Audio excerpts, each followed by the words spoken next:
अस्सलाम वालेकुम वरहमतुल्लाहि वबरकातुहू। मैं doctor Dilawar Hussain Madni homeopathy clinic Didwali Daska Sialkot से।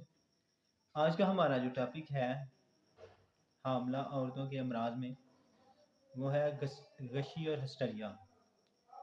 यानी जब पेशेंट जो प्रेग्नेंट हो उसको जब हिस्टीरिया और के दौरे पड़ते हैं या गशी के दौरे पड़ते हैं, तो इसके लिए होम्योपैथी की कौन सी अद्वियात इस्तेमाल होती हैं, तो उसके बारे में आज मैं आपको बताऊंगा कि कौन सी मेडिसिन इस्तेमाल होती हैं, कौन सी पोटेंसी में देनी है और देने का क्या तरीका है।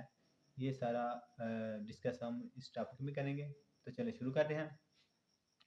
तो आज के इस मौजू में जो मेडिसिन होम्योपैथी की इस्तेमाल होती हैं उसमें है अग्नेशिया, चाइना, कैम्फर और डेजिटेलस। इसके अलावा आयोडियम, ओपियम और मास्कस। ये 7 अद्वियात हैं जो कि अपनी अपनी अलामात के हिसाब से आप दे सकते हैं।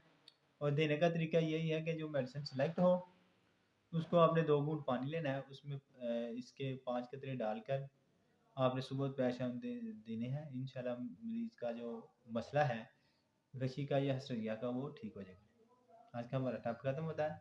अगर अच्छा लगा इसे लाइक शेयर और कमेंट करें। चैनल को सब्सक्राइब लाजमी करें ताकि हर नए आने वाली वीडियो आप तक पहुँच सके। अल्लाह हाफ़िज़।